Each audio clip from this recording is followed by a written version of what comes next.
ہم نے جلوس نکالے، نعرے لگائے، پاکستان کا مطلب کیا، لا الہ الا اللہ، ہم نے دعائیں مانگی جمعوں کے اجتماعات میں، عیدین کے اجتماع میں، اللہ ہمیں انگریز اور ہندو کی دوہری غلامی سے نجات دے تاکہ تیرے دین کا بول بالا کرے، تیرے نبی کا دیا ہوا نظام قائم کرے۔ ہم نے پاکستان، اللہ نے تو وعدہ پورا کر دیا، اور وہ آیت جو ہے سورہ اعراف کی ہے، حضرت موسیٰ سے جب کہا تھا کچھ لوگوں نے، اسرائیلیوں نے، اے موسیٰ آپ کے آنے سے پہلے بھی ہمیں ستایا جاتا تھا، آپ کے آنے کے بعد بھی ستایا جاتا ہے، ہماری حالت میں تو کوئی فرق نہیں آیا آپ کے آنے سے۔ تو انہیں جواب دیا گیا، اللہ تعالیٰ نے جواب دیا، قل اے موسیٰ ان سے کہہ دو، عصی ربکم ان یہلک عدوکم، اب قریب ہے وہ وقت کہ تمہارا رب تمہارے دشمن کو ہلاک کر دے، فرعون اور اس کے لاؤ لشکر کو تباہ کر دے، غرق کر دے، وَيَسْتَخْلِفَكُمْ فِي الْأَرْضِ، زمین میں تمہیں حکومت دے، طاقت دے، فَيَنْظُرَ كَيْفَ تَعْمَلُونَ، پھر دیکھے گا تم کیا کرتے ہو۔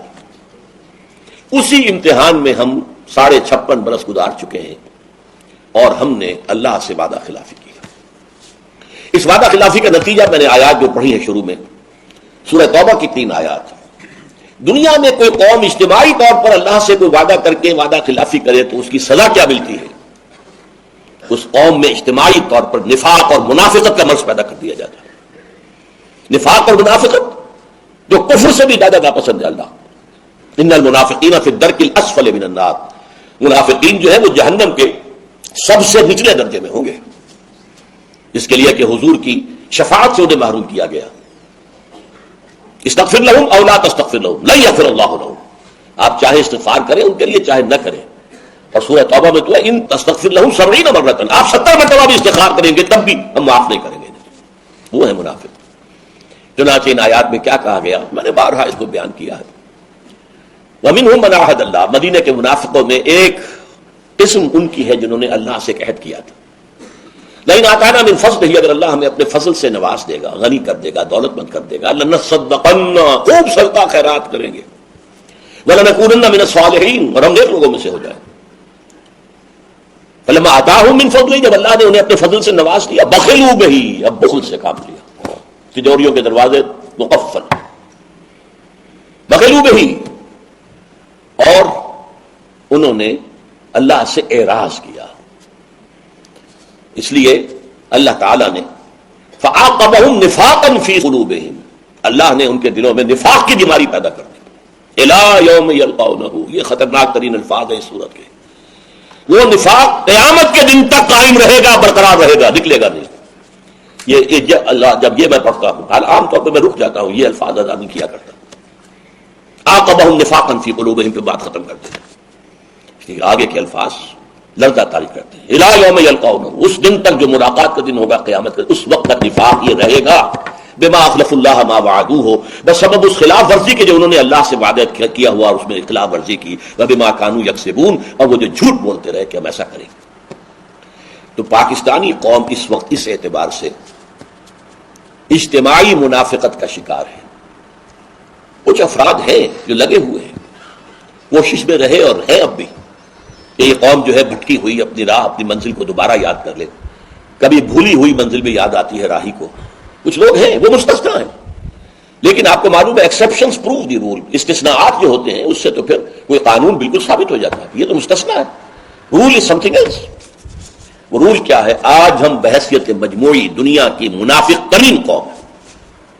3 قسم کے نفاق آپ کے ہاں آ چکے ہیں۔ نفاق قومی، پہلے ہم ایک قوم تھے، ہندو کے مقابلے میں ایک قوم، 2 قومی نظریہ، ہندو ایک قوم، ہم دوسری قوم۔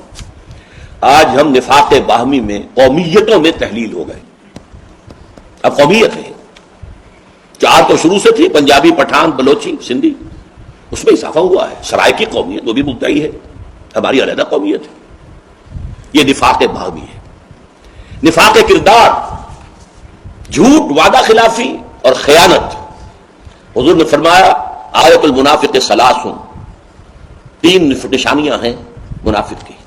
دوسری حدیث میں آتا ہے وَإِن صَامَ وَصَلَّى وَزَعَمَ أَنَّهُ مُسْلِمٌ، جس میں یہ 3 صفات ہیں، وہ چاہے نماز نہ پڑھتا ہو، روزہ رکھتا ہو اور اپنے آپ کو مسلمان سمجھتا ہو، لیکن وہ منافق ہے۔